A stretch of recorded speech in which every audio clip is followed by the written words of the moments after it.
Ta vie d'homme, elle est liée à ta vie de joueur de foot. Comment est-ce que tu as dépensé ton premier salaire? J'ai promis que j'allais lui faire un beau cadeau. Ça, c'est un grand club. Alors, comment on gère cette pression-là? Les moments à Chelsea que j'ai vécu, les bons moments en tout cas, ils étaient énormes, mais il y en a beaucoup. Pochettino. Tu lui en veux? Normalement, c'est pas les défenseurs que je regarde tout de suite. Tu me connais? Ouais.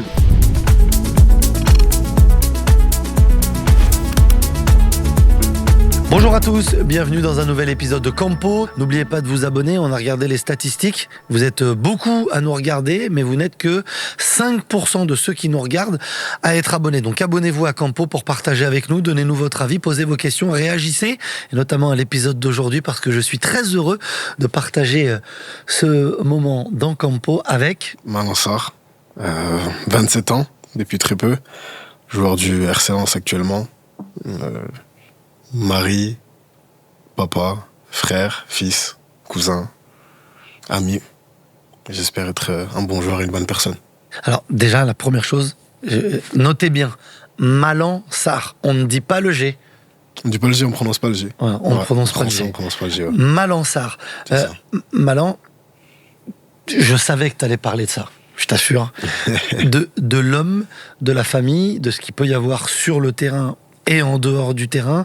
J'ai aimé l'importance que tu as donnée au fait d'être une bonne personne, un bon papa, un bon mari, un bon fils, un bon frère, un bon ami aussi. Ta vie d'homme, elle est liée à ta vie de joueur de foot. Forcément, je pense que le cercle familial ou l'entourage, tout ce qui se passe autour de nous a forcément un impact. Les gens oublient qu'on a une vie, qu'on a des sentiments. Ça veut dire qu'au quotidien, des choses peuvent nous arriver, nous toucher aussi. Et ça fait partie de notre métier de réussir à faire la part des choses et mettre ça sur le côté pour délivrer ou pour donner du plaisir aux gens. Mais on est des hommes qui vivent des choses aussi, on n'est pas des robots. C'est magnifique comme vie, être joueur de football. Moi, je fais partie de ceux qui ont rêvé de jouer au foot, d'être pro.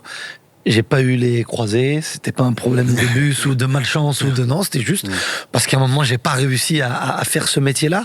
Mais à quel point ta vie d'homme peut influencer ta vie de joueur de football et tes performances de joueur de football. Tu as dit, on a parfois des problèmes, mais on doit mettre de côté pour donner du plaisir aux autres. C'est possible vraiment de réussir à enlever un bout de son cerveau et d'être concentré que sur le jeu? Je pense que c'est par moment. Ça sera pas éternel. Si on est en difficulté dans notre vie quotidienne, on vit des moments qui sont pas faciles.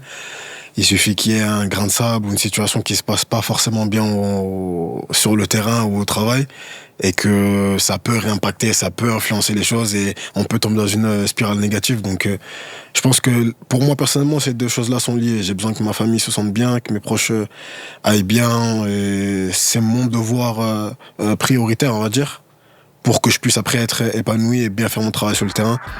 Campo veut vous rendre service. Ça s'appelle Freecash et c'est le partenaire qui nous accompagne sur cet épisode. Déjà, c'est gratuit. Ensuite, tu gagnes de l'argent juste en jouant à des jeux mobiles, comme moi en ce moment sur mon téléphone, en répondant à des sondages ou en testant des offres. On a créé notre compte et on a pu tester plusieurs jeux. Là, par exemple, je suis en train de jouer à Domino Dreams. Ce qui est assez fou, c'est que tu vois ton solde monter en temps réel. Ils ont une note de 4,7 étoiles sur Trustpilot. Ils ont des milliers d'avis. Nous, ce qu'on a aimé, c'est un seuil de retrait très bas, à partir de 20 €.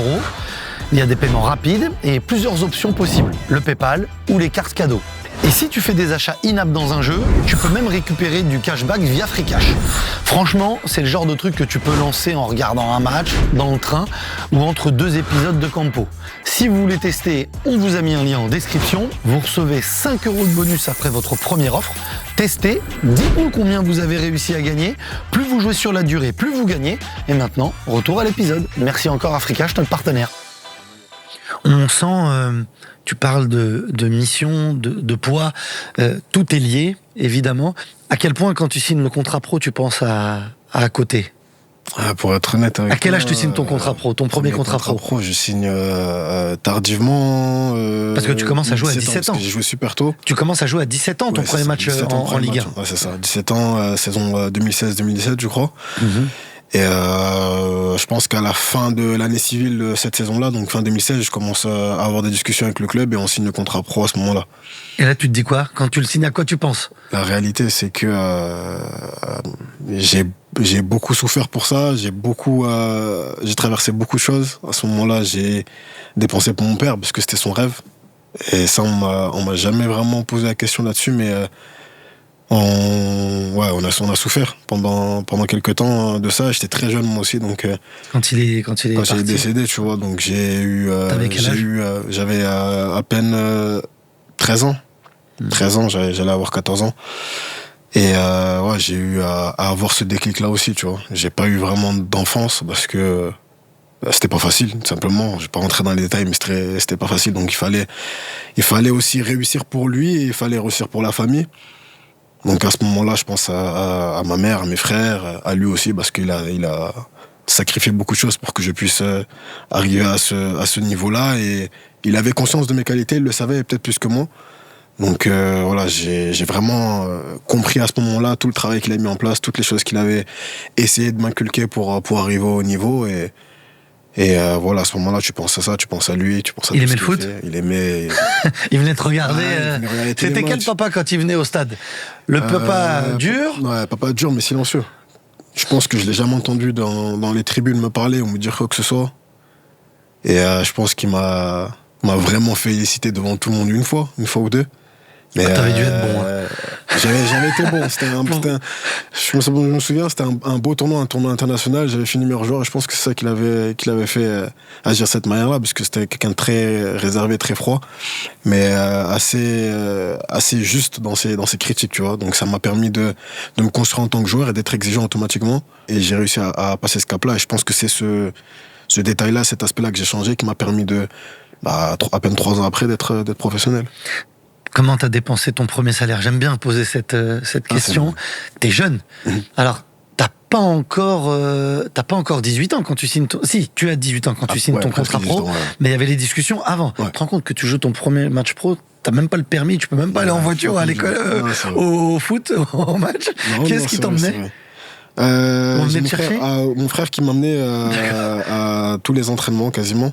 Et quand Younes Belhanda arrive au club, ça je le remercie toujours et je le rappelle encore, il venait de chez lui, qu'il habitait plus du côté de Cannes, il venait de chez lui me chercher tous les matins, j'habitais encore au Moulin, et il m'emmenait dans son entraînement. T'étais encore dans ton quartier quand tu commençais à jouer chez les pros? Tes débuts en Ligue 1, t'habites encore dans ton quartier? J'habite toujours dans mon quartier à ce moment-là, ouais.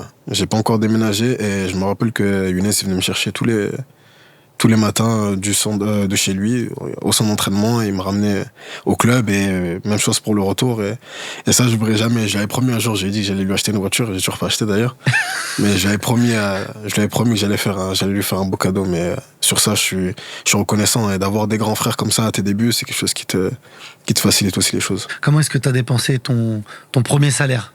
Premier salaire, pour être honnête, j'ai pas envie d'être le fils exemple, mais ouais, j'ai fait beaucoup pour ma maman.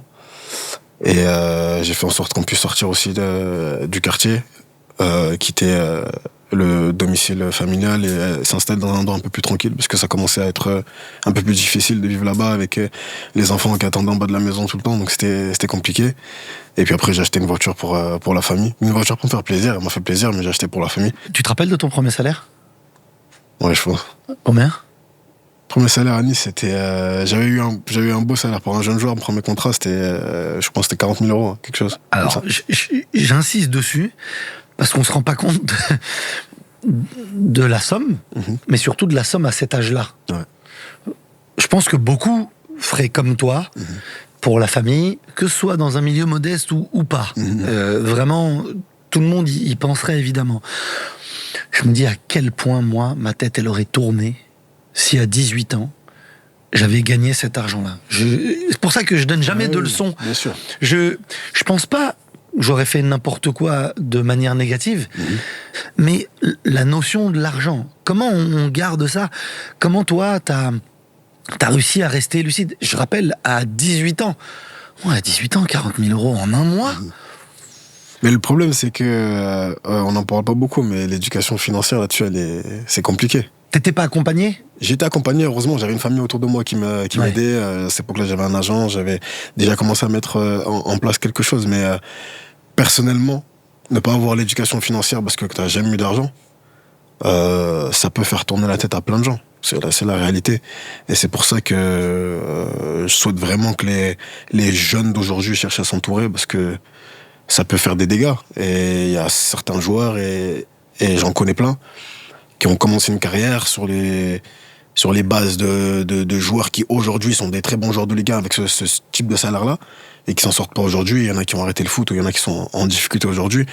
Et on sait que ce sport-là, tout le monde dit le foot, ça va très vite, mais c'est la réalité. En difficulté financière ? Financière, ouais, exactement. Donc, vraiment, faut faire attention à ça. Si on n'est pas éduqué là-dessus, il faut vraiment tendre l'oreille, écouter les gens qui nous conseillent. La personne en général qui dit de pas trop dépenser, il faut l'écouter. Qu'est-ce que t'as pu dire, peut-être, toi, à des jeunes? Alors, ça fait très longtemps que t'es là, mais quand je vois que t'as que 27 ans, c'est vrai, hein, je me dis, mais ça fait tellement longtemps. Est-ce que t'as déjà donné des conseils à des jeunes quand tu vois un jeune arriver, peut-être avec une nouvelle voiture, essayer de lui dire, t'as raison, mais... Bien sûr, non, je suis assez relou sur ça. Parce que vraiment, je veux leur bien. On a des jeunes en plus ici, que ce soit ici, quand j'étais même à Chelsea, que j'avais pas forcément l'expérience que j'ai aujourd'hui, mais j'avais déjà beaucoup vécu, parce que j'avais déjà 5-6 ans derrière moi, et j'avais déjà vu des choses se passer. Donc c'est vraiment de la bienveillance. J'ai vraiment pas envie que certaines personnes puissent se retrouver dans une situation qui est évitable, tu vois. Donc j'essaie toujours de conseiller de la meilleure des manières. J'en vois un qui achète un bonnet Louis Vuitton ou une sacoche Louis Vuitton, je vais pas lui dire de ne pas le faire, parce qu'il a travaillé pour ça, il a souffert pour ça, c'était son rêve et il l'a accompli. Mais de ne pas se lancer dans ça, d'en acheter tous les mois, de faire plaisir à tout le monde, ou de dépenser de l'argent et vivre au-dessus de ses moyens. Ou pour impressionner un tel ou un tel dans le vestiaire, ou regarder un ancien parce qu'il a telle ou telle voiture, essayer d'avoir la même chose, non. Chacun a son rythme, chacun a son heure. Mais c'est dur. C'est compliqué. T'imagines quand t'es un jeune de voir tout le monde a un nouveau téléphone, la nouvelle paire de baskets, je vais même pas jusque la voiture, mais de se dire ça de toute façon je peux l'avoir. Je peux l'avoir demain si je veux. C'est un vestiaire, c'est un endroit particulier. Ouais, le vestiaire a ses codes. Là, il y a des codes, il y a des fausses rivalités. Tu le sais, on sait comment c'est. Les gens s'observent un peu. Lui, il a acheté ça, il a le nouveau aussi, il a le nouveau téléphone, nouvelle voiture. Comment il a eu cette paire-là? Et quand t'es jeune, en général, tu fais référence à ces petites choses-là. Mais moi, j'aimerais bien que le jeune en question regarde comment l'ancien qui a 10 ans, 15 ans de carrière, comment il a fait pour bosser comme ça, comment il a fait pour... garder cette longévité-là, qu'est-ce qu'il a fait pour avoir ce qu'il a aujourd'hui? Pas forcément regarder qu'il a acheté une paire de chaussures ou qu'il a acheté une voiture de luxe, tu vois. Et c'est ces targets-là que j'essaie de les aider à aller chercher. J'ai dit, regarde plutôt, je te donne un exemple, Florent Thauvin, comment il travaille, qu'est-ce qu'il fait. Regarde pas la voiture qu'il conduit, ou regarde pas la paire de chaussures qu'il porte, parce que pour lui, ce que tu vis là, il l'a vécu il y a 10 ans. Donc ton heure, elle est maintenant. Et si ça se trouve, à ton âge, il n'avait pas en tête d'acheter ces choses-là. Donc c'est une façon de penser. C'est pas forcément la chose en elle-même, mais c'est une façon de penser. C'est-à-dire, je vais bosser dur, je vais travailler dur, et ça viendra tout seul. C'est un accomplissement. Exactement. C'est une progression. Comment tu vois l'évolution? On avait à ta place, il n'y a pas longtemps, Kevin Gamero. Il parlait du rapport aux jeunes. Ouais. Et peut-être du rapport de force qui s'est inversé dans les vestiaires. C'est pour ça que j'insiste sur le vestiaire avant. Et toi, tu l'as connu. Tu fais ton pré-match avec Dante. J'ai l'impression que ça fait 60 ans qu'il est là, Dante. Et c'est magnifique, on parle de longévité. C'est quand même exceptionnel d'avoir cette longévité-là. On en parlera à un moment. Mais on est resté très longtemps à beaucoup d'anciens ou de joueurs expérimentés et quelques jeunes. Aujourd'hui, j'ai plutôt l'impression qu'il y a beaucoup de jeunes et moins de joueurs avec de l'expérience ou un certain âge. Ça dépend des clubs, pas tous les clubs. À Lens, notamment, il y a ce vrai mélange. Vous avez la vraie part avec les joueurs d'expérience et un petit peu plus âgés. Mais moi, j'ai déjà vu des vestiaires où la majorité, la moyenne d'âge, elle est à 20 ans, 21 ans. C'est clair. Comment, toi, tu as vécu cette bascule? T'as connu jeune, mais t'as connu là où t'as plus d'expérience et où les jeunes ont plus de pouvoir qu'avant. Ils gonflaient les ballons, ils portaient le matériel, ils frappaient des centres pour l'attaquant. C'est Kevin Gamero qui nous disait ça. De l'extérieur, on a l'impression que ce rapport de force est en train de changer. Ouais, moi je suis d'accord avec toi. C'est pas une impression, je pense que ça change et c'est le temps qui est comme ça. Les choses elles évoluent et moi j'étais dans la période où j'étais le jeune qui centrait, j'étais le jeune qui ramassait les ballons, j'étais le jeune qui portait les buts, tu vois. Est-ce que les jeunes font ça autant que toi tu le faisais avant? Ici, c'est un peu particulier, ils l'ont conservé, tu vois. Mais partout où je suis passé, je pourrais pas dire que c'est la même chose. Il y a une évolution et des changements, et je pense que aussi ça fait partie de la mentalité des clubs. Ils ont envie d'avoir des jeunes joueurs dans le vestiaire, donc forcément, quand le vestiaire il se rajeunit, bah les joueurs ont tendance à être plus laxistes, ont tendance à laisser un peu plus faire, parce que il y a moins d'emprise forcément. Et je pense qu'aujourd'hui, du fait que les jeunes soient très précoces et qu'ils jouent très vite, bah ça devient plus difficile de leur dire quelque chose. Et ils ont une plus grande valeur marchande aussi, il y a plus d'importance à les voir jouer, les voir éclore. Alors toi, tu as joué très tôt, donc ici, ça aurait été, enfin, à cette période-là, dans cette génération-là, ça aurait peut-être été encore plus fort pour toi. Bien sûr. Parce que tu as joué à 17 ans, là où moins de joueurs encore, à cet âge-là, commençaient à jouer chez les pros. Je pense que c'est pas la même chose. Un jeune qui joue à 17 ans il y a 10 ans et un jeune qui joue maintenant, non, ça n'a rien à voir. Tes premiers entraînements d'abord. Premiers entraînements, tu trembles, tu rates une passe, ça souffle, ça te regarde. Il n'y a pas de pitié. Non, pas de pitié. Pas de pitié. Mais c'est un bon message, parce que c'est une bonne pression en fait. C'est une bonne pression parce que t'arrives dans le monde professionnel. Il y a des gars qui jouent leur vie, entre guillemets. Alors, aux entraînements, ils ont besoin de bosser dur, ils ont besoin de cette perfection, cette efficacité-là, parce que ça va les emmener au niveau. On peut pas juste venir à l'entraînement se dire « Ah, je suis arrivé en pro, bah c'est bon. Je vais cacher un petit peu, faire 2-3 passes en retrait, essayer de pas perdre trop de balles. » Non. Si tu viens chez les pros, c'est pour ajouter quelque chose, c'est pour apporter quelque chose. Tu peux pas juste venir et te la couler douce et attendre que y a un blessé ou qu'il y a un gars qui soit pas bien pour toi qu'on te met sur le terrain et tu vas marquer, c'est fini, tu vas plus sortir. Non. Il faut gagner sa place. Mais ces petites choses-là que un joueur professionnel peut t'apporter, un ancien mec qui a de la bouteille, comme on dit, c'est des petites choses qui n'ont pas de prix. Et si tu arrives à instaurer ça, à mettre en place dans ton jeu, tu passes un cap chaque week-end, chaque match, chaque entraînement. Et je pense que grâce à ça, j'ai été capable d'atteindre ce que j'ai atteint, tu vois, et de gravir aussi vite les échelons, parce que ils m'ont poussé, ils ont été super durs avec moi, mais super durs en étant exigeants. T'as jamais eu envie de répondre? Si, moi T'as répondu ou pas? Il faut savoir que plus jeune, j'étais très très dur. Plus jeune, j'avais un T'étais plus fermé déjà sur ton visage. Je me souviens très bien. Sûr, je me disais, mais il est tout fermé. Il est énervé tout le temps. J'avais cette image-là, sincèrement, c'est vrai. J'avais cette image-là, mais c'était plus, j'étais réservé en fait. J'étais vraiment réservé. Et aussi, pour être honnête, l'enfance difficile, ça te rend un peu plus.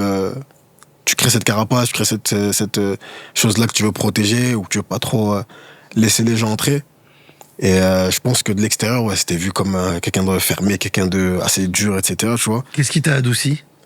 Je pense que la maturité, les expériences, rencontrer des gens, connaître d'autres tempéraments, de façon de voir les choses aussi, et l'éducation aussi. Je pense que la vie, c'est une leçon. Donc tu rencontres des gens, des façons de penser, des façons de voir les choses, et ça te façonne. Tu te rends compte que t'as pas forcément besoin d'être toujours fermé, t'as pas besoin d'être tout le temps concentré, tout le temps à fond. Tu peux rigoler, tu peux t'amuser, tu peux passer du bon temps avec les gens. Et je pense que, voilà, comme j'ai dit, j'étais très dur quand j'étais jeune. Donc, à certains moments, je voulais répondre, pour être honnête, mais que vraiment si c'était injuste. J'ai toujours été quelqu'un qui avait un problème avec l'injustice.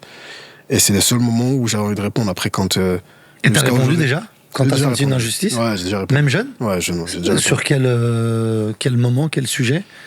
C'est une belle anecdote. On était en préparation d'Yvonne-les-Bains à Nice.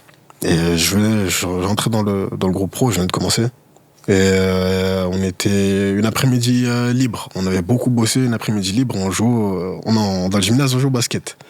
Et moi, je viens d'arriver chez les pros, donc tout ce qu'on fait, je veux gagner. Tout ce qu'on fait, je le fais à fond. Parce qu'il fallait que tu montres que t'as envie d'être là, tu veux être là. Donc on joue au basket. Moi, je joue au basket, je joue à fond. J'aime le basket en plus, donc je joue à fond. Et avant de commencer, on me dit tel joueur est super fort à l'Asplay à l'époque, lui il est fort au basket, Mathieu Bodmer, etc. Je dis, oh, ok. Ah, il y avait Mathieu Bodmer aussi. Ouais. Ah oui, oui. Mathieu à cette époque-là. Donc je me dis, je me donne à fond, il faut que je gagne pour mon équipe, etc. Je me donne à fond, donc on joue, etc. Et j'y vais un peu fort, un peu sur Mathieu, j'y vais un peu fort. Le doyen du vestiaire, le boss du vestiaire, j'y vais un peu fort, tu vois. Mais j'y vais pour gagner la balle, vraiment l'intention c'était gagner la balle, et à ce moment-là, il me dit, ouais, je vais aider mon équipe, il va aller marquer, je vais essayer de contrer, etc. Donc j'essaie de toucher la balle et tout, je fais un peu faute, parce qu'il n'y a pas de contact au basket. Et Mathieu le prend mal sur le moment, mais j'étais vraiment pas mal intentionné, tu vois. Et il me regarde, il me dit, Marlon, basket c'est pas de la boxe. Et j'ai voulu répondre, j'ai dit, mais Mathieu, j'ai pas fait exprès, tu vois. Donc on m'a attrapé directement, mais sur le côté, on m'a dit, tais-toi et tout, dis rien et tout. Et quelques temps après, je me dis, mais c'est pas normal. Pourquoi il réagit comme ça? J'avais vraiment aucune intention de le faire mal. En plus, il commençait à me connaître. Je me suis dit, c'est pas normal qu'il réagisse comme ça. Sur le moment, je voulais répondre. J'ai essayé de répondre. On m'a empêché. Et quelques temps après, il me voit, il me dit, ouais, non, c'est bien ce que tu fais, Marlon, reste comme ça. Ah oui. C'est ce qui fait ce que tu vas devenir. T'as faim, t'as envie d'avancer, t'as envie d'aider ton équipe, t'as envie de gagner tout ce que tu fais. Et cette mentalité-là, il n'y a personne qui pourra te l'offrir, personne qui va te la donner. Donc, faut que tu la gardes, tu vois. Mais sur le moment, j'étais un peu surpris. Et à partir de ce moment-là, Mathieu, c'est devenu mon grand frère. Et aujourd'hui, c'est une des personnes, dans le milieu du foot, c'est une des personnes les plus importantes pour moi. Il te conseille, vous avez encore des Toujours. contacts, vous discutez ensemble? Toujours. Quand c'était très Il parle dur. des joueurs argentins de 14 ans qui jouent à Boca Juniors, un gaucher. Ça, par contre, ça a pas changé, ça. Ça a pas changé. Même joueur, il était comme ça. En fait, quand je l'ai rencontré, il suffisait de s'asseoir avec lui et il allait t'expliquer le foot. Il allait vraiment t'expliquer le foot. Et puis c'était un drôle de joueur. Et en plus, c'était sur le terrain, c'était incroyable. J'ai jamais vu un joueur qui pouvait jouer attaquant 10, 6 et libéraux en même temps. J'ai jamais vu. C'est le seul qui pouvait faire ça. Non, Mathieu, c'était un talent incroyable. Et une top personne. Et comme je t'ai dit, quand j'étais vraiment en difficulté à certains moments, jusqu'à récemment, c'est un des seuls qui m'a tendu la main. Tu parles de quelle époque? Chelsea, peut-être? Ouais, Chelsea, l'époque Chelsea où c'était vraiment, vraiment dur, tu vois. Et j'avais pas beaucoup de portes de sortie, entre guillemets, et c'est le seul qui m'a tendu la main. Il a fait le maximum pour que je puisse venir jouer à Havre. Et pour ça, je suis reconnaissant, et jusqu'à aujourd'hui, je le remercie encore, on est toujours en contact, mais ouais, c'est top personne. Quand il t'a appelé? Quand il m'a appelé... Ça va? Ouais. Il m'a appelé, Marlon, ça va? Bah, écoute... Ça va? Tu joues? Je fais les... Ouais, c'est ça. Ouais, comment ça va, ça se passe? Tu vas bien? Bah écoute, on est en train de discuter, on essaie de faire le maximum pour que tu puisses venir. J'ai dit, ah ouais? Il me dit, ouais, on va faire le maximum, mais qu'est-ce que t'en penses, toi? Il me dit, dis-moi la vérité, hein, fais pas perdre mon temps. Ah oui. Ah Pas oui. obligé. Dis-moi la vérité, hein, si tu veux venir, tu me dis que tu veux venir, on va faire le maximum, sinon, laisse tomber, te fatigue pas. Il me dit, non, moi, je dis, la vérité. Je dis, j'ai que ça, moi. À ce moment-là, j'ai que ça. Et j'ai dit, encore plus venant de toi, si tu m'appelles, je viens direct. Après, on connaît l'histoire, ça s'est pas fait, mais... Faut pas raconter tous les détails non plus, mais... C'était beaucoup d'émotions ce moment-là. C'était beaucoup d'émotions parce que j'étais dans une période très difficile. Et je voyais un peu de lumière. C'était ma porte de sortie. J'avais l'opportunité de jouer. Le Havre, c'est un grand club français. Un environnement qui est parfait pour un joueur. Parce qu'il y a une vraie camaraderie, il y a un vrai vestiaire, il y a un vrai club, il y a une identité qui est forte là-bas. Donc à ce moment-là, j'ai que ça. Et je me dis, écoute, tu vas jouer en Ligue 1, tu vas avoir l'opportunité de te relancer. T'es dans un club, un staff, une direction qui te fait confiance. Fonce. Donc je décide de faire mes bagages et à la dernière minute, le club décide de faire capoter le transfert. Ouais, décide de faire capoter le transfert, et donc je dois rentrer à Londres et attendre encore 6 mois. Tu regrettes d'avoir signé à Chelsea? Non, pas une seconde. Malgré tout? Non, jamais. Je peux pas regretter. J'ai vécu des moments incroyables. J'ai vécu des choses incroyables. Il y a eu des moments difficiles, mais si demain je dois recommencer et refaire le film, je re-signe. Tu re-signes et tu changerais quoi après? Plein de choses. Est-ce que tu pars tout de suite en prêt à Porto? Ouais, c'était voulu ça. Oui, ça tu le savais. C'était voulu. Avec les jeunes joueurs, ouais. C'est pas un manque de respect, c'est dans la préparation, dans la progression des joueurs. Tu sais que tu vas partir à Porto. Est-ce que tu le refais encore d'aller à Porto? Enfin, tu vois, est-ce que tu changes ça? Au-delà du fait d'être un jeune joueur et de se construire, etc., faut savoir que le championnat de France, il s'est arrêté. C'était le seul qui s'était arrêté.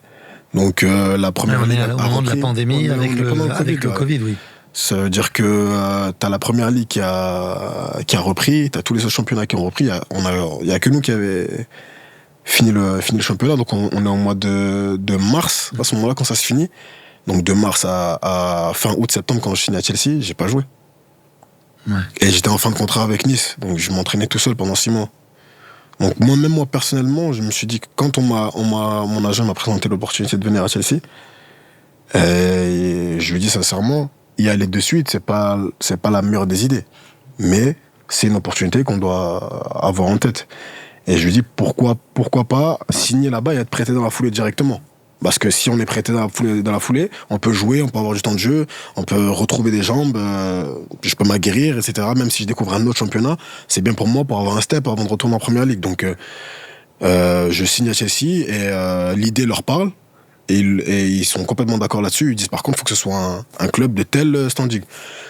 Et ils me parlent de 2-3 clubs et je pense même 4, et moi dans ma tête, dès qu'il y a Porto, j'entends Porto, je dis je vais à Porto. Porto, t'es dans les grands clubs, t'es dans les clubs qui jouent la Champions League, des grands clubs historiques, dans un championnat portugais avec de vrais matchs. On parle du Sporting, du Benfica, alors tout n'est pas égal, mais tu vas dans un grand club quand tu signes au FC Porto. C'est pas forcément connu de tout le monde en France, tu vois, mais... avec une vraie histoire, une vraie culture. Une histoire exceptionnelle, un public incroyable, et c'est en fait, c'est au moment que, quand j'arrive là-bas, que je comprends vraiment le niveau du club, en fait. Et le standing du club. Le standing, je suis arrivé dans un grand club. Je suis arrivé à Porto. Qu'est-ce qui te marque? Qu'est-ce qui fait que tu dis, ça, c'est un grand club? Il y a plein de petits détails, en fait. Plein de petites choses. L'organisation au quotidien, comment c'est géré, la façon de travailler, la mentalité des gens. En fait, tout est drivé vers la performance, en fait. Toute la ville travaille pour que les joueurs du FC Porto soient dans les meilleures conditions. C'est pas juste une zone du centre d'entraînement qui est... Non, c'est toute la ville qui se met à disposition du club. Ça veut dire même quand quand tu vas au resto, quand tu le ressens. Partout. T'es un joueur, un dragon, un joueur du FC Porto. Tu vas au supermarché, c'est un truc bête, tu vas au supermarché, le gars du supermarché va te donner les meilleures oranges qu'il a. Il va pas te donner, il va te donner les meilleures oranges. Il a une caisse pour les joueurs du FC Porto. Il va te donner les meilleures oranges. C'est des trucs bêtes, mais c'est des choses qui te montrent que voilà, t'es dans un club où les gens veulent te voir réussir. Et après, la culture de la gagne que j'ai trouvée là-bas, c'est exceptionnel. T'as dû te régaler, toi qui avais déjà ça en toi. J'avais ça en moi, mais en fait, je suis arrivé dans un club où tout le monde était comme moi ou pire, tu vois. Donc, à l'entraînement, ça se tuait à l'entraînement pour gagner les petits jeux. Et tous les matchs étaient pour gagner. Et quand il y avait un match nul ou quand il y avait une défaite, c'était la crise. D'accord. Le club, c'était la crise. Et ça te fait changer de dimension déjà en tant que joueur. Ton drive, il est plus pareil. T'as plus les mêmes objectifs, en fait. Tout le monde se réunit le matin pour travailler, pour aller gagner un titre, pour aller gagner un match. On joue contre n'importe qui, que ce soit dans le championnat portugais, ça doit être écrit victoire. Tu joues en Ligue des Champions, plus l'équipe elle est grosse, plus on a envie d'aller les battre. C'est une autre mentalité, l'habitude aussi de gagner. Je précise juste que les clubs portugais, notamment le Benfica, le Sporting Porto, pas tous, mais les 3 grands clubs portugais sont des clubs omnisports. Exactement. Il y a du basket, il y a du hand, il y a du hockey patinage, c'est le patin à l'intérieur. Là, j'explique, c'est comme le patin à glace, comme le hockey sur glace, mais avec des patins à roulettes dans une salle et avec un terrain de hand. C'est pour expliquer ce que c'est. J'aime beaucoup le foot portugais et j'ai découvert ça, ou même quand ils font Porto-Benfica au hockey patinage, comme ils disent, la salle est pleine, c'est un classico, c'est un derby, c'est un match avec une bagarre, c'est pour les hommes, pour les femmes. Alors j'imagine au foot, même chez les jeunes, c'est bien expliqué que c'est global pour le FC Porto. On défend le club, pas seulement le club de foot, mais le club omnisport. Bien sûr. Et ça t'a... Ça, c'est incroyable. Le rouge, c'est interdit. Ah oui. Le rouge, c'est interdit. T'as jamais fait d'erreur comme ça? Non, jamais. jamais. Pourtant, je suis dit ça. Oui, c'est pour ça que je te dis ça. J'ai porté du rouge pendant longtemps. Mais pas de rouge. Pas de rouge sur les vêtements, un peu de rouge sur le vêtement, on te regarde un peu de travers. C'est vraiment... Fais une remarque? Oui, une remarque, forcément. Ah, t'es de la capitale, des choses comme ça. Non, c'est forcément, il y a des remarques. Tu sens qu'il y a une rivalité, elle est prenante. Tu viens d'arriver dans un club, t'as pas encore la culture, t'as pas encore les valeurs, mais t'es imprégné. Parce que les gens vivent comme ça, tu vois dans leur regard, quand c'est semaine de derby, c'est incroyable. Tout le monde change, dans le club, tout le monde change. Il y a, enfin, une semaine avant le match, un match contre Benfica, donc, un peu moins avec le Sporting, peut-être. Pour Porto, ou il y a quand même? Un peu moins, mais ça reste. Il n'y a pas de vert non plus. Non, ça reste. Il n'y a pas de vert, il n'y a pas de rouge. Dans ces périodes-là, ils jouaient il n'y a pas de vert, pas de rouge, je pense. Hein. Parce que dans ces périodes-là, le Sporting, il faut savoir qu'ils font une saison historique. Pendant toute la saison, quasiment, ils sont vaincus. Donc ça devient automatiquement un rival, parce que à Porto, c'est le titre, rien d'autre. Donc je pense que la rivalité, elle était pareille. Tous les clubs de Lisbonne, c'était comme ça. Et la semaine, avant un match contre le Sporting ou Benfica? Du cuisinier à l'intendant, à la direction, aux jeunes de l'académie, tout le monde sait que c'est semaine de derby. Et les gens dans la ville? Les gens dans la ville, ils nous attendent. Là, t'avais les meilleurs oranges, là. Ah oui, j'avais tout, les meilleurs oranges, les meilleurs poissons, il y avait tout. Il y avait tout. Mais c'est incroyable d'avoir eu cette expérience-là. Je pense que ce genre de derby-là, il n'y en a pas beaucoup dans le monde.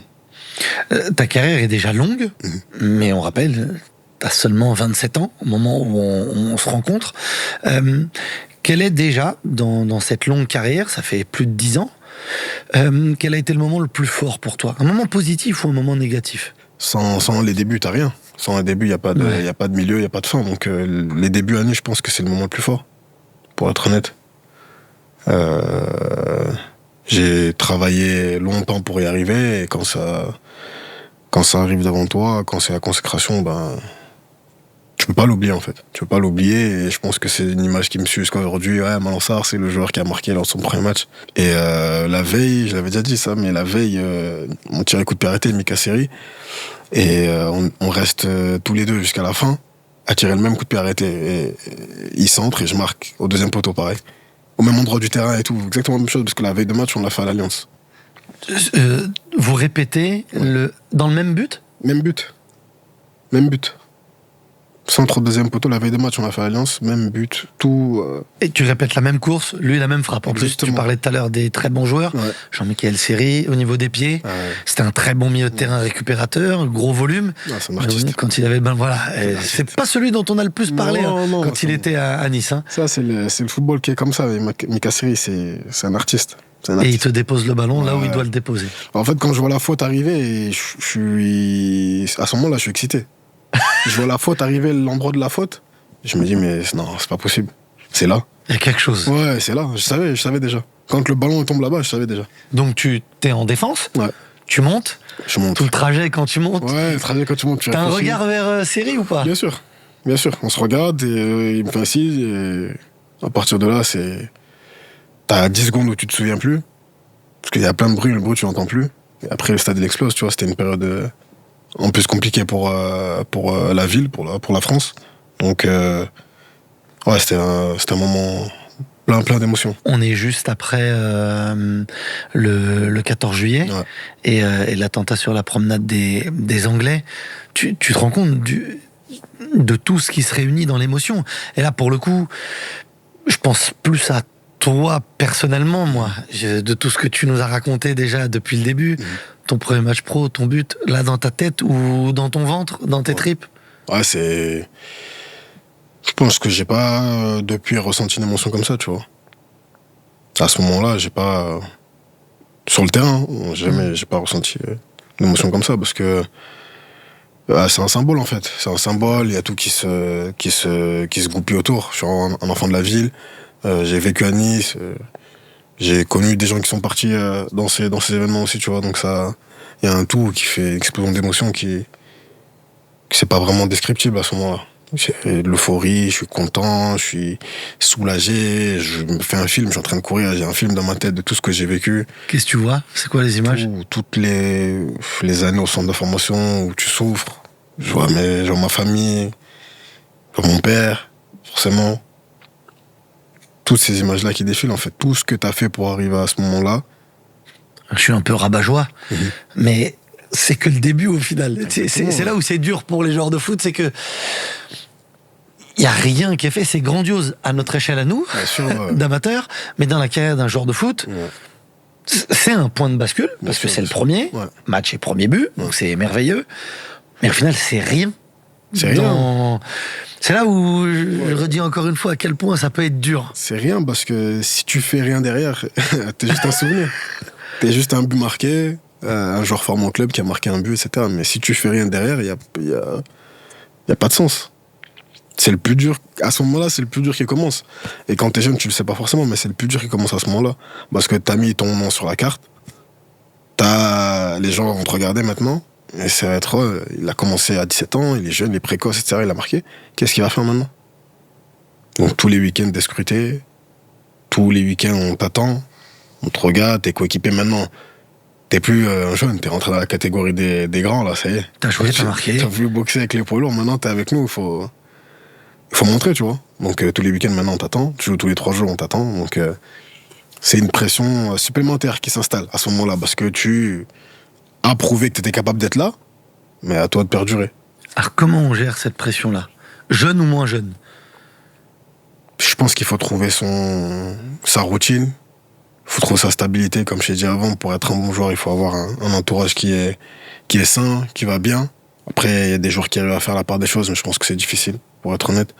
Donc je pense que d'avoir cette stabilité-là autour de toi, ça va forcément t'aider à être performant, à être consistant. Et il faut savoir aussi qu'il y a des périodes où tu vas essayer de tout bien faire, vraiment tout bien faire dans ta récupération, dans ton sommeil, dans ta diète. Tu vas bien manger, tu vas bosser dur à l'entraînement, et ça va pas marcher. Et pendant des mois, tu vas faire la même chose, et tout ce que tu vas toucher va réussir. Et ça, c'est des choses qu'un jeune joueur, si tu lui apprends pas, tu lui expliques pas, il va jamais le comprendre. Parce que il va faire quelque chose où ça n'a pas été, il va jouer un match où ça n'a pas été, il va essayer de changer quelque chose. Il va rajouter un autre truc, il va rajouter quelque chose, et ça marche pas. Et il comprend pas pourquoi. Et il va se casser la tête à essayer de changer des choses, changer, pour qu'au final, pas beaucoup de résultats. Beaucoup de changements, beaucoup de tentatives, mais pas beaucoup de résultats. Mais si tu as une routine qui est claire, tu fais ton travail correctement, il faut réussir à s'y tenir, parce que c'est ça qui va décrire, qui va définir ta longévité. Je te donne un exemple comme Thiago Silva. Le connaissant jusqu'à 40 ans, la routine qu'il avait, il l'a pas changé, à part si c'était dû à une blessure ou quelque chose. Son travail, il est resté le même toute sa vie. Donc, si toute sa carrière, lui, pendant 20 ans, il a fait ça et il joue encore aujourd'hui, si lui, il a fait ça, je pense que c'est un bon modèle pour les jeunes et pour les joueurs, de se dire que voilà, t'as ta routine, tu mets des choses en place. Si tu peux y ajouter des bonnes choses, des choses bénéfiques, oui, tu ajoutes, tu t'améliores forcément. Mais trouver ta routine, je pense, pour un joueur, c'est la chose la plus importante pour performer et pour perdurer. Je reviens à Chelsea, tu parlais de Thiago Silva. Il y a Porto, il y a Chelsea aussi. Tu gagnes un titre avec Chelsea. Ouais. Un ou deux, la Coupe du Monde des clubs. Coupe du Monde des clubs, ouais. Tu joues en plus. Ouais. Tu joues la demi, tu joues la finale aussi contre Palmeiras. Hilal, les Saoudiens en demi. Demi, ouais. Et Palmeiras en finale. Ouais. Tu te dis, ça y est, là, t'es parti. Bien sûr. Parce que on a beaucoup parlé, on va l'évoquer, des moments compliqués avec Chelsea, mais il y a quand même eu des moments où ça a fonctionné à Chelsea. Bien sûr. C'est pour ça que quand tu m'as posé la question, je me suis dit, je re-signe. Parce qu'il y a eu des moments exceptionnels là-bas. J'ai pu jouer, j'ai pu découvrir la Première Ligue, c'était mon objectif. J'ai fait une saison supplémentaire en LDC là-bas, on arrive en quart de finale, j'ai pu jouer des matchs de très haut niveau, tu vois. Et même par moments, j'ai pu gagner ma place. Ça s'est pas fait au hasard, le coach m'a pas mis parce qu'il avait pas le choix, tu vois. Donc j'ai fait mon trou arrivé là-bas, et je savais avec qui j'étais. On a Rudiger, on a Christensen, on a Spilicueta, l'équipe qui vient de gagner la Ligue des Champions, tu vois. Donc rentrer dans cette défense-là, c'est pas évident. Mais chapeau au coach Tuchel, parce que quand je reviens de Porto, il me dit, écoute, il y a pas de place acquise, il y a rien qui est donné. Si t'es bon, tu mériteras de jouer, tu vas jouer.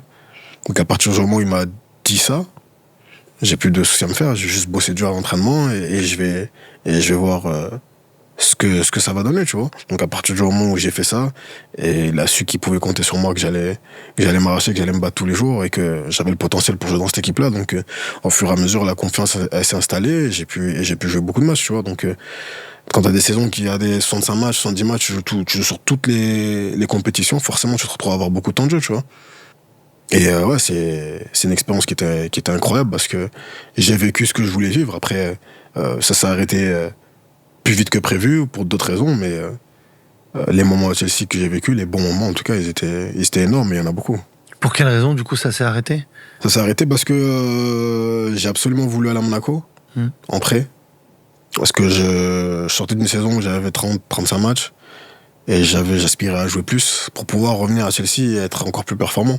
Avoir ce bagage en plus, et me dire que voilà, je voulais être sûr de faire une saison pleine en fait. J'avais pas de garantie que, même s'il y avait eu beaucoup de départs en défense à Chelsea, j'avais pas de garantie sur le fait que j'allais jouer plus. Donc dans ma tête, c'est en tant que jeune joueur, à ce moment-là, 23 ans. T'es encore jeune. Ouais. Enfin, tu peux faire encore un prêt, et puis revenir après et jouer et regagner ta place. Enfin, c'est pour ça que je reparle de ton âge à chaque fois. Ouais, bien sûr. Mais t'as que 23 ans. Quoi. À une époque, moi je suis plus âgé, on arrivait, sans manquer de respect à Nice, quand on partait d'un club comme Nice, on arrivait dans un club comme Chelsea ou comme Porto à 26 ans. 25 ans, 26 ans. Là, t'as 20 ans quand t'arrives à Chelsea et à Porto. Donc voilà l'importance de l'âge et du déroulement de la progression dans une carrière. Non, je suis d'accord. À 20 ans, j'ai toujours vécu à Nice. J'ai connu que Nice, moi. J'ai commencé à l'école de foot à Nice, jusqu'au groupe pro, tu vois. Donc 20 ans à Nice, toujours vécu à Nice. Donc pour moi aussi, c'est un choc de partir. Donc s'adapter, comprendre un peu comment les autres pays fonctionnent, t'as la culture, t'as plein de choses qui rentrent en compte qu'il faut savoir, tu vois. Donc je fais cette saison-là à Porto, qui me permet de m'aguerrir, je découvre la Ligue des Champions, je découvre une méthode de travail, le coach Conceição aussi, une méthode de travail qui demande beaucoup d'intensité. Donc ça aussi, tout ça, ça me forme, tu vois. Toutes des choses que j'ai pas pu avoir en France. J'avais créé un bagage, j'avais fait de belles choses en France, arrivé à un certain niveau.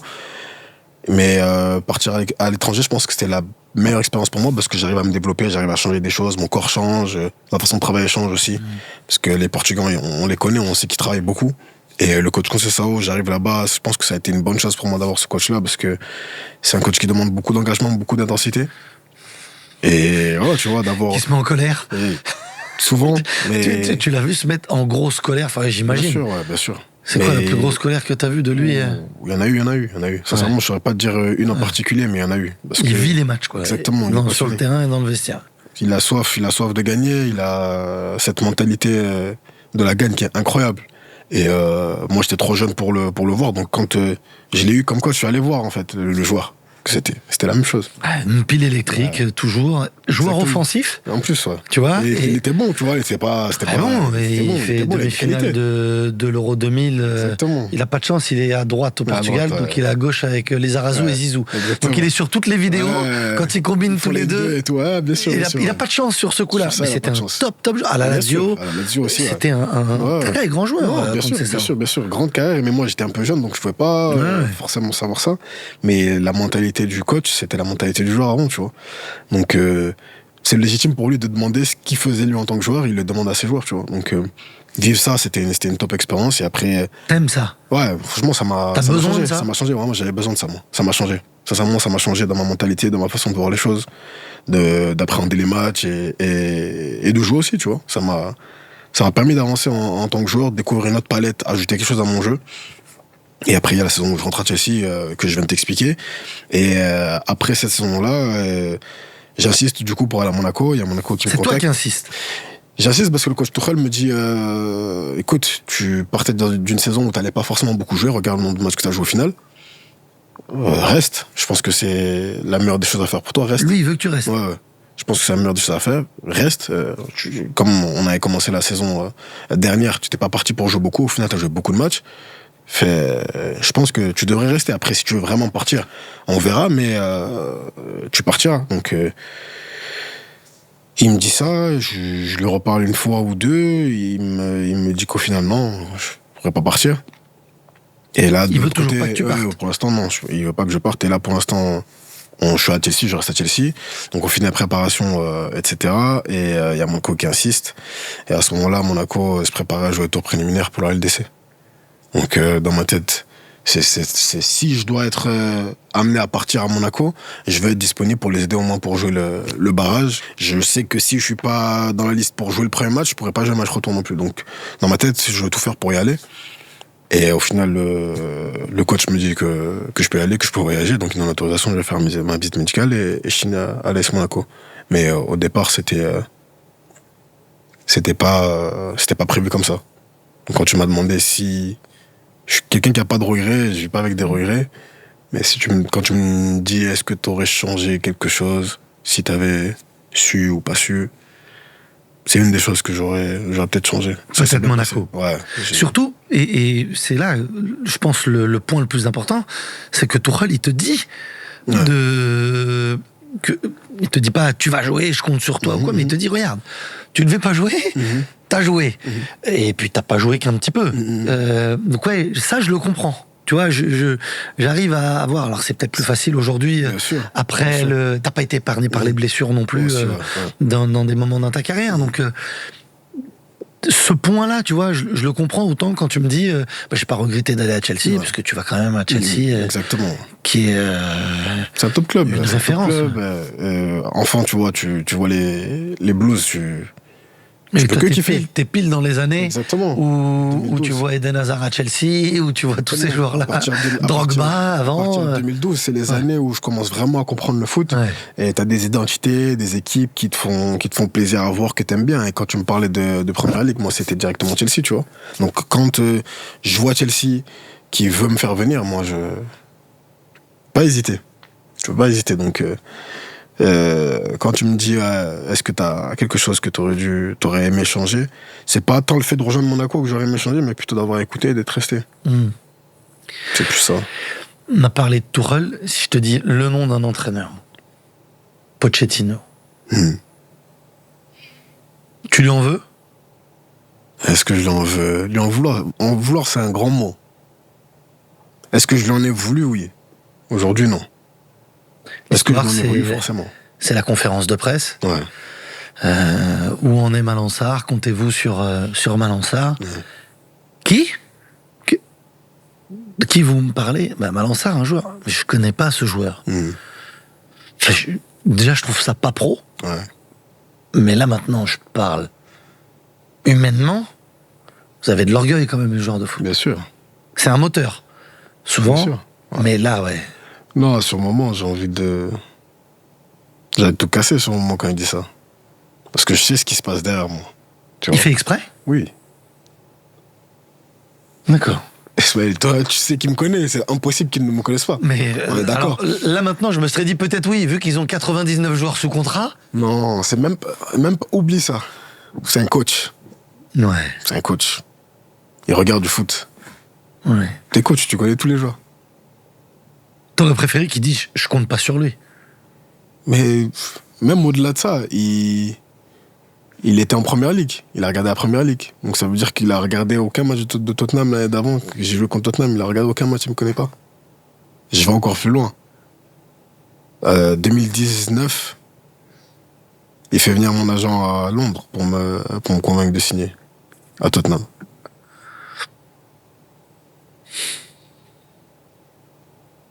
Tu vois? Je rentre de Monaco, de mon prêt, prématurément parce que je me fais opérer. Ouais. Et je suis en rééducation tout l'été là-bas. Tout le monde est en vacances. Il signe pendant l'été. Donc quand il arrive au club, il fait la visite du club, etc. Il n'y a que toi? Il n'y a que moi et les kinés. Il vient me voir, il me fait un câlin. Comment ça va? Oh, t'es déjà sur le tapis. Ça fait à peine une semaine que tu t'es fait opérer, t'es déjà en train de courir et tout. Ça a été, c'est bien passé. Oui, bien passé, blablabla, etc. Je dis, oh. Il appelle son adjoint, il parle en espagnol, je comprends espagnol, je parle un peu espagnol, il appelle son adjoint, il dit, regarde qui est là. Il dit, regarde, on a essayé de le faire venir à Tottenham, maintenant on se retrouve à travailler ensemble ici. Et moi je rigole. Il part. Moi je viens de revenir de près, j'ai pas joué les 2-3 derniers mois. Bon, compliqué, parce que j'ai eu des blessures, j'ai eu des pépins, tu vois, je me dis, bon, moi je suis revenu là, il y a un nouveau coach, c'est pas un coach que je connais, mais on repart sur de bonnes bases. Ça a l'air de bien commencer, ça va bien se passer. Bonjour, le câlin. Bonjour, câlin, etc. Il prend des nouvelles, il sait que je me suis fait opérer, il sait quel jour je me suis fait opérer. Et donc la rééduque se passe. Je suis pas apte à partir aux États-Unis avec eux, donc ils partent en tournée, ils partent. Donc quand je reviens apte à jouer au foot, Il y a déjà ce loft qui est en place, les joueurs désirables, pas désirables, etc. Dans toute cette période-là, on n'a pas trop de discussions. On se parle une ou deux fois, je crois. Mais toutes les personnes avec qui j'ai à traiter, c'est des personnes que je connaissais pas, tu vois. Tout le board avait changé, beaucoup de gens dans le médical avaient changé, donc je discute avec ces gens-là. Je fais pas partie du projet, etc. Pas de problème. Tout ce que je veux, moi, c'est être en bonne santé. Dès que ma rééducation, elle est terminée, elle est faite, moi, je vais aller trouver un bon projet, je vais me mettre dans les bonnes conditions pour repartir, vous inquiétez pas, je veux pas rester là dans les pattes à attendre de toute façon. Ils me disent ok, pas de problème, etc. Donc, quelques clubs viennent, on a des discussions. Tout se passe très bien au début, et d'un coup, plus rien. Je vais pas te donner d'exemple, club de PL, 3-4 clubs de PL où on discute. Ils viennent, prennent mes infos, je donne mes infos, etc. Ok, on est très intéressés, blablabla. 1 jour, 2 jours, 3 jours, on est en discussion, paf, ça coupe. Plus rien. Après on rappelle, non, finalement, on n'est pas intéressé. Oh non, finalement, on a eu des mauvais échos, on a eu ci, on a eu ça. Tu vois. Moi, des mauvais échos, c'est compliqué d'avoir des mauvais échos de moi. Tu peux me dire que tu me veux pas, tu peux me dire tout ce que tu veux. Il n'y a aucun problème, c'est du football. Pas sur l'attitude. Non, pas sur l'attitude. Pas sur l'attitude. Donc je me dis forcément quelqu'un qui essaie de me faire porter le chapeau ou qui essaie de me mettre en porte-à-faux avec les clubs. Donc à ce moment-là, je me dis quoi? Il y a un truc qui va pas. Et j'ai une autre réunion après, la veille de l'interview avec le directeur sportif, pardon, qui est au club, sans citer de nom. Et il me dit, il faut absolument que tu partes, etc. Je lui dis, pour être honnête avec toi, dès que je serai bien physiquement, je serai le premier à te demander à partir. Tu sais que je suis encore en train de galérer, je m'entraîne, mais je boite encore, je me sens pas encore bien. Laisse-moi quelques jours, je finis ma rééducation, et après je partirai. Et je pose la question, je dis par contre, pourquoi on n'a jamais parlé avec tel club, pourquoi d'un coup, je sais pas, il faut voir avec ton agent, il faut voir avec un tel. Je dis non, pas besoin de voir avec mon agent, je te pose la question. Je suis en face de toi, tu peux me dire la vérité. J'ai juste besoin de savoir à quoi je dois m'en tenir pour me préparer, c'est tout. Il me dit non, mais par contre, il y a telle ou telle destination qui serait intéressante. Je dis non, j'ai 23 ans, je vais pas là-bas. Je veux rester dans un club compétitif, je veux rester en Europe et je veux jouer même si c'est dans un club avec un standing qui est plus bas, je vais aller là-bas, je vais aller me refaire, reprendre et j'irai chercher autre chose. Il me dit non, faut que tu ailles là-bas, etc. Je dis non, j'irai pas. Tout simplement. On termine la discussion comme ça, il est un peu énervé. Bon, je pars un peu énervé aussi parce qu'il va me forcer à aller quelque part où j'ai pas envie d'aller. Et je te dis une bêtise, la discussion, c'est le vendredi matin. Il joue le vendredi soir à domicile. De toute la préparation, personne n'a posé une question sur moi. Aucun journaliste, personne n'a demandé quoi que ce soit sur moi. Toute la préparation pendant 2 mois. Lukaku, Ziyech, Obama, à cette époque-là, leur situation, comment ça se passe, qu'est-ce qu'ils font, etc. Tous les autres, moi, on m'a laissé tranquille. Du fait que j'ai pas joué pendant les 3 derniers mois, du fait que ma valeur marchande, c'est pas la même qu'un Romelu, c'est pas la même qu'un Ziyech à ce moment-là, tu vois. Pourquoi le soir de cette discussion-là, il y a un journaliste, et c'est un journaliste qui est bien avec le club, tu vois. Pourquoi il décide de se lever et de dire mon nom? Toute la préparation, personne qui parle de moi. Et lui, il vient et dit mon nom. Et le coach, qu'est-ce qu'il fait? Il lit son texte, il répète son jeu. Et le lendemain ou 2 jours après, il se rend compte de la gaffe. Donc il prend son téléphone, il m'appelle, et je décroche pas. T'es où au moment où il y a la conf? Au moment, j'ai le week-end off, je suis rentré voir ma famille. D'accord. Et comment t'es au courant? Instagram. J'ouvre Instagram, tout le monde m'envoie des messages. Et il t'envoie la vidéo, le passage. Et je vois la vidéo, elle défile comme ça, la vidéo. Je vois la vidéo, je tourne, je vois la vidéo. Sur la vidéo, au début, je comprends pas bien. Ouais. Je me dis, t'es pas sûr? Je dis non, je suis pas sûr. Après, je dis, ouais, à ce point-là. Et quand il t'appelle? Je dis, vous voulez jouer comme ça? Non, je décroche pas le téléphone. Et je décroche pas, 1 fois, 2 fois, 3 fois. Il appelle, et après, derrière, t'as le directeur sportif en question qui appelle. Tu vois, on est désolé, faut pas qu'on me prenne comme ça, etc. C'est une erreur et tout, on s'excuse et tout. Je dis, mais là, les gens vont pas savoir ce qui se passe là. Les gens vont être bêtes, ils vont pas être bêtes, entre guillemets. Ils savent pas tout ce qui se passe, donc ils vont vraiment croire que le coach me connaît pas. Mais ça met Ouais, c'est méprisant. Plus que dire je veux pas de lui et je compte pas sur lui. Il a le droit, comme n'importe quel entraîneur. Parce que le jour où il voudra que tu viennes, comme quand il voulait que tu viennes, il t'accueillera à Tottenham et il te prendra dans les bras et te dira j'espère que tu signes. Exactement. Mais là, c'est plus la façon de faire. Et puis pour sa carrière. C'est ça, moi en fait, c'est ça en fait. À ce moment-là, tu te dis, écoute, les gens, tout le monde va commencer à croire que j'existe pas, ou je suis pas là, ou non, je suis là, je suis au club, en rééducation. J'essaie juste d'aller mieux pour me préparer pour mon prochain projet. Donc tu peux pas me mettre autant de bâtons dans les roues, d'aller faire pareil le coach et dire qu'il me connaît pas. Ça n'a pas de sens. Tout le monde sait qu'il me connaît. Mais comme on est dans une génération, dans une période où les gens ont besoin de ça et les gens se nourrissent de ça, ils se sont dit, mon ancien, son coach, il le connaît même pas. Mais comment c'est possible? Je travaille dans une entreprise, il y a 100, 200 salariés, le boss, il connaît tout le monde. Et encore plus ceux qui ont une valeur marchande, ceux sur lesquels il y a des investissements. Exactement, ça n'a pas de sens, tu vois. Donc, sur le moment, j'en ai voulu à personne. J'en ai voulu aux concernés, mais j'en ai voulu à personne quand médiatiquement ça a pris cette ampleur-là, entre guillemets. Les gens se disent, pourquoi Tino, il connaît pas Malan, il sait pas où il est. Non.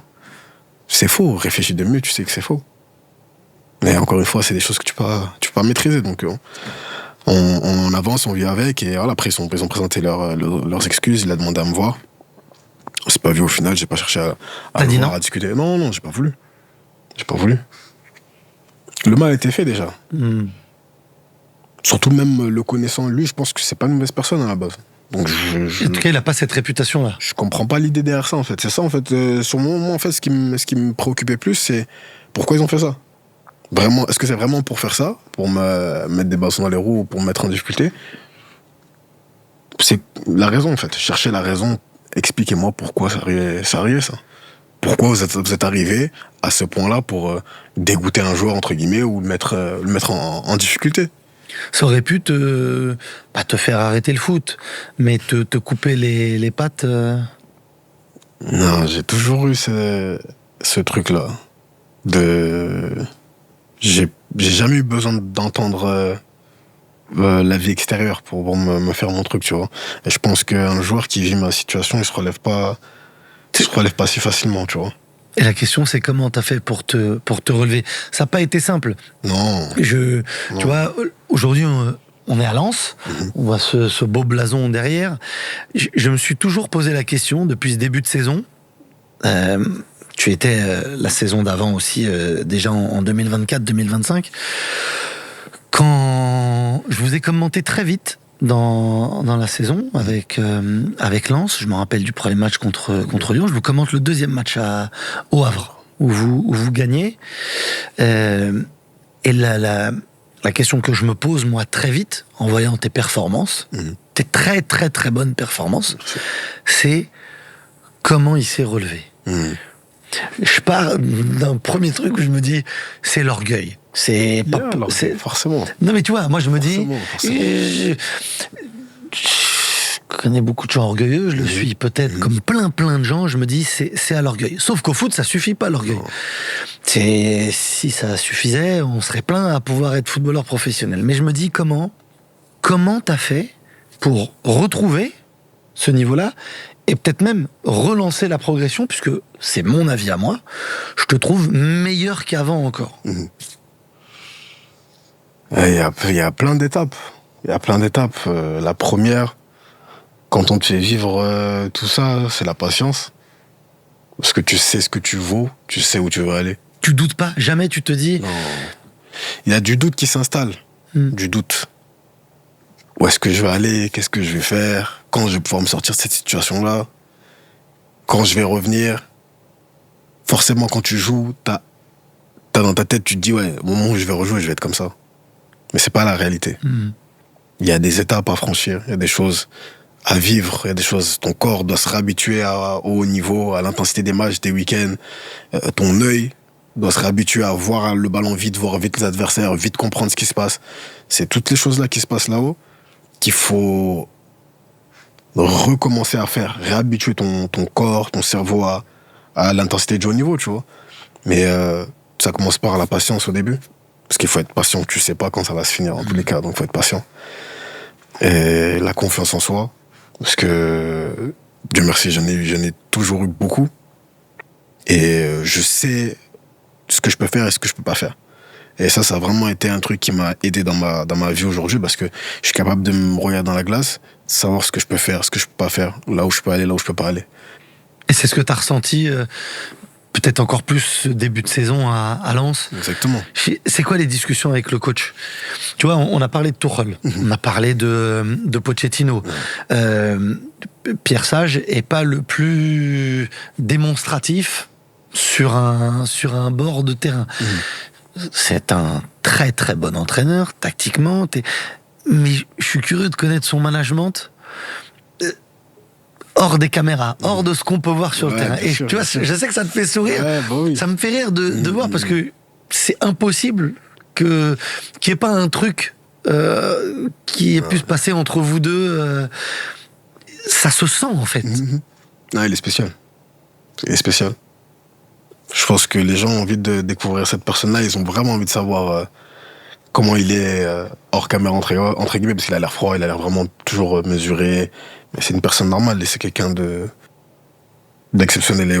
Et chaque jour, chaque moment passé avec lui, je me rends compte de la chance que j'ai d'avoir un entraîneur comme ça. À ce moment-là, dans ma vie, dans ma carrière, après tout ce que j'ai vécu, c'est la personne qu'il me fallait, je pense. Il t'a apporté quoi? Il t'a dit quoi? Qu'est-ce qui t'a fait En fait, Ismaël, il m'a choqué dans l'intelligence qu'il a, l'intelligence émotionnelle qu'il a sur les situations. Sa façon de voir les choses, c'est impressionnant. Il a cerné le groupe, il a cerné la dynamique en 1 semaine, même pas 2 semaines. Toutes les choses que j'avais vécues avant, toutes les choses qui allaient très bien, qui étaient une force qui emmenait le club vers l'avant, et toutes les choses qui allaient pas et qui tiraient un peu le club vers l'arrière, toutes ces choses-là, il les a trouvées et il les a adressées. Tous les défauts, toutes les choses qui nous tiraient un peu vers l'arrière, il a adressé toutes ces choses-là, il a mis le doigt dessus. Et quand il a dit ça, c'est des choses que moi, je suis beaucoup dans les émotions, dans le ressenti, je regarde beaucoup les choses. Je parle pas beaucoup, mais je regarde beaucoup, j'analyse beaucoup, donc je vois beaucoup de choses, les choses qui vont bien, les choses qui vont moins bien, comment appréhender certaines personnes, comment leur parler, d'autres personnes qui vont être plus difficiles à atteindre parce qu'ils sont vraiment émotifs, donc dès que tu vas leur dire quelque chose, ils vont peut-être exploser ou vont être tristes. D'autres personnes qui sont plus capables d'accepter les choses. Mais lui, il est arrivé, et il a adressé point par point toutes les choses qui pouvaient nous empêcher d'avancer. Point par point. Il a tout débloqué. Il a tout débloqué, en fait. Et moi, je me suis dit, comment c'est possible que ça fait 1 semaine qu'il est là? Je sais pas s'il a étudié le club, ou il avait des caméras, ou il avait des micros quelque part. Mais c'est impossible d'arriver et de dire directement, notre problème, c'est ça. Si on arrive à changer, vous allez voir, on va faire une grande saison. Quand il a dit ça, déjà, je me suis dit, c'est pas quelqu'un qui est normal. Et après, dans nos discussions... Individuellement, il me connaissait déjà depuis très, très, très longtemps. Toutes les choses qu'il m'a dites sur moi, il me connaissait depuis très longtemps. Donc rien que ça, déjà, c'était impressionnant à savoir, tu vois. Et les idées foot qu'il a, la façon de voir le foot qu'il a, on a la même. L'ambiance dans un club spécial, c'était peut-être aussi le meilleur endroit, Lens, avec tout ce que la région, tout ce que le club peut représenter. On va tous les week-ends, nous, sur les stades. Mais c'est vrai que Lens fait partie de ces clubs à part. On parle de l'ambiance, les corons, la Lensoise avant le match. C'est vrai, tu vois, c'est pas des légendes. Quand toi, tu le vis de l'intérieur... Et ce qui est bien pour moi, c'est que j'avais jamais joué à Bollaert, moi. Ah, avant de revenir, ni avec Monaco, ni avec Nice, t'avais jamais joué à... Monaco, j'étais blessé. C'était un des derniers matchs de la saison, j'étais blessé, donc j'ai arrêté. Et Nice, quand j'étais à Nice, ils étaient pas remontés encore en Ligue 1. D'accord, ah oui, ils étaient encore en Ligue 2 à l'époque. En Ligue 2, tu vois. Donc, pour être honnête, quand je prends ma décision de quitter Chelsea définitivement, et j'ai 2-3 opportunités. Dans les opportunités, il y a un rival, un gros rival. Local. Mais je me suis dit que c'était ce qui me ressemblait le plus, en fait, de venir ici. Ce que j'avais vraiment besoin, c'est de trouver un vestiaire, une famille, une mentalité, l'humilité, des gens qui travaillent dur, des gens qui veulent pas se montrer personnellement, mais qui veulent briller ensemble, tu vois. Et c'est ce que le club fait. Aujourd'hui, t'as un stade qui est toujours plein. Et quel kiff ça doit être. Toujours plein. La première fois que je vais ici, j'étais choqué parce que c'était un match amical. Le stade était plein, guichet fermé. Ce sera un match amical. Ok, en Angleterre, tu vis ça parce que c'est des clubs de standing, etc. Mais ici, c'était c'était un soutien, mais populaire. C'est vraiment les gens d'ici. C'est vraiment le peuple qui vient supporter son équipe parce qu'ils ont un amour incroyable pour ce club, tu vois. Donc, de venir ici, quand je suis ici, je me dis, je me suis pas trompé, en fait. Ce qu'on m'a vendu, c'est vraiment ça. Je suis arrivé dans une famille, il me fallait un environnement un peu sain, un vestiaire sain, parce que j'avais vécu des moments un peu difficiles, ma relation avec le vestiaire était un peu compliquée, ma relation avec les clubs aussi, ouais. Ma relation avec les clubs aussi. J'imagine le vestiaire de Chelsea. Entre les blessés, les joueurs, les mauvais résultats, ceux qui sont au loft, ceux à qui on demande de partir. Non, c'était un peu le bazar. Hein. Tu t'es pris la tête Non, pris la tête, non. Pris la tête, non, parce que j'ai toujours eu cette mentalité-là de je me laisse pas faire, mais je serai jamais la personne qui va te poser des problèmes. Donc à partir du moment où tu me déranges pas ou tu m'embêtes pas, t'auras pas de soucis avec moi, tu vois. Donc je me suis pas pris la tête ou j'ai pas eu de problème, mais le traitement il a été rabaissant. Le traitement là-bas il a été rabaissant, donc j'avais besoin de trouver un vestiaire où chacun est à sa place et ne cherche pas à être quelqu'un d'autre, tu vois. Qui t'a marqué le plus dans le vestiaire de Lens? Déjà dès la saison dernière, puisque t'arrives 2024-2025. Ça c'est une bonne question. Marqué le plus, je pense que c'est les anciens, en fait. Parce que le premier soir, je suis arrivé au club, ils étaient journée libre, on était en prépa, donc il y avait une sortie, on allait au restaurant. Et ils m'ont fait m'asseoir à leur table, la table des anciens, tu vois. Donc c'est Sotoka, Grady. T'as Adri Thomasson, Wesley Saïd. Il y avait encore Facundo Medina. Il y avait encore Fac, il y avait Machado. On avait qui encore à cette table?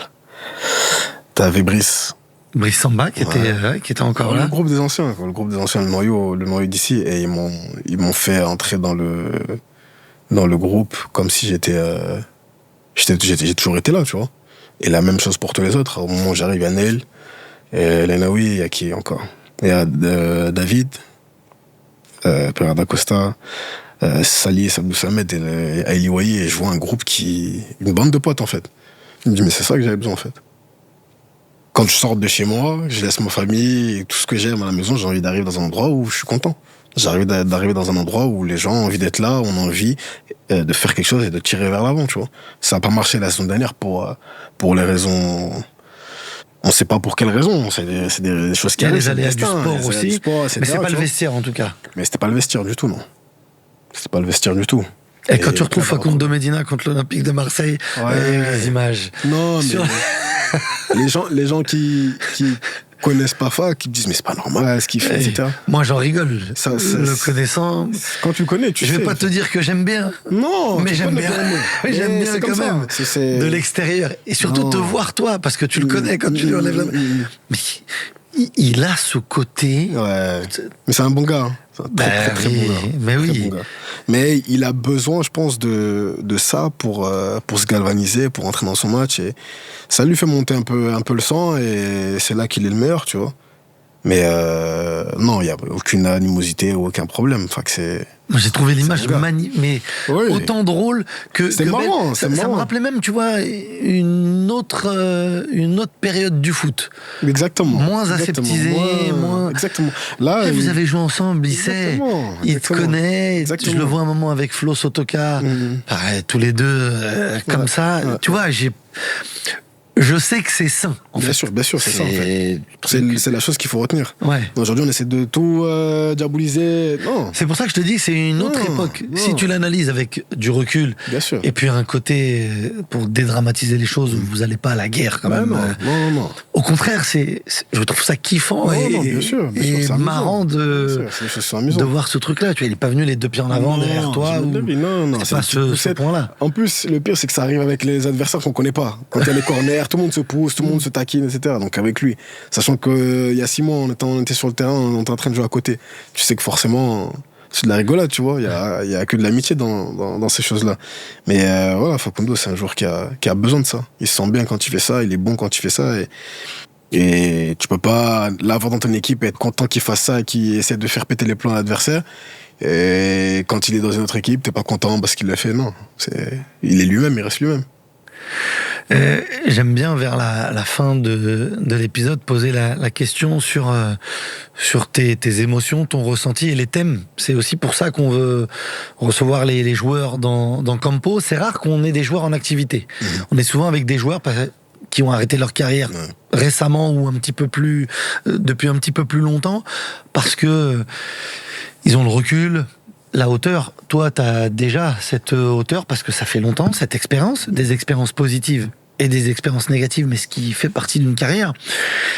Qu'est-ce qu'on n'a jamais abordé avec toi, mais qu'on aurait dû aborder parce qu'on avait été bons journalistes, mais se dire, ce sont des thèmes importants pour vous les joueurs, des choses importantes pour vous les joueurs. J'aime bien, moi, aller sur les émotions, sur comment on gère une difficulté, comment on gère aussi une réussite, parce que c'est pas simple de gérer quand on réussit et quand tout le monde a droit, tout autour de toi te dit t'es le meilleur du monde et donc qu'est-ce que toi, sur un thème, sur un truc, tu peux même me poser une question, on peut échanger, tu vois. Premièrement, pour aller sur ce que tu viens de dire, comment gérer les difficultés, comment gérer la réussite quand tout se passe bien, parce que quand tout va bien, tout le monde va un bout de toi. Tu disais tout à l'heure, on me parlait plus, on m'appelait plus. Mathieu Bodmer fait partie de ceux qui t'ont appelé. Tu vois, le téléphone, il sonne moins. Non, il sonne plus. Il sonne plus. Heureusement que j'ai un cercle d'amis, j'ai les mêmes amis depuis que j'ai 4-5 ans. Et voilà, ce contact-là, par contre, je le vois sur mon téléphone, tu vois, ça sonnait. Ces gens-là, ils t'appellent, ils prennent soin de toi, ils veillent sur toi, ils viennent te visiter. Bon, même si j'étais à Londres, c'est agréable de venir à Londres quand même, tu vois. C'est pas mal. Mais ils te visitent, ils prennent soin de toi, ils t'appellent. Et ils savent que, voilà, pour que t'ailles bien aussi, il faut que eux aillent bien aussi. Moi, je suis vraiment comme ça, et même dans un club, dans un vestiaire, tu vas me voir heureux quand je sais que tout le monde va bien, tout le monde est heureux, tu vois. Donc, gérer le moment difficile, c'est quelque chose qui est pas facile pour un joueur, et je souhaite à tout joueur de pouvoir poser des questions. Un joueur qui traverse ces périodes-là, poser des questions, ne pas hésiter à demander. À qui ? Aux plus anciens, aux mêmes gens d'extérieur, parce que la vie extérieure et le conseil de l'extérieur, même s'il n'est pas dedans, une personne qui traverse des choses difficiles dans la vraie vie, c'est pas le même impact que de pas pouvoir, parce qu'on est passionné, on aime le foot.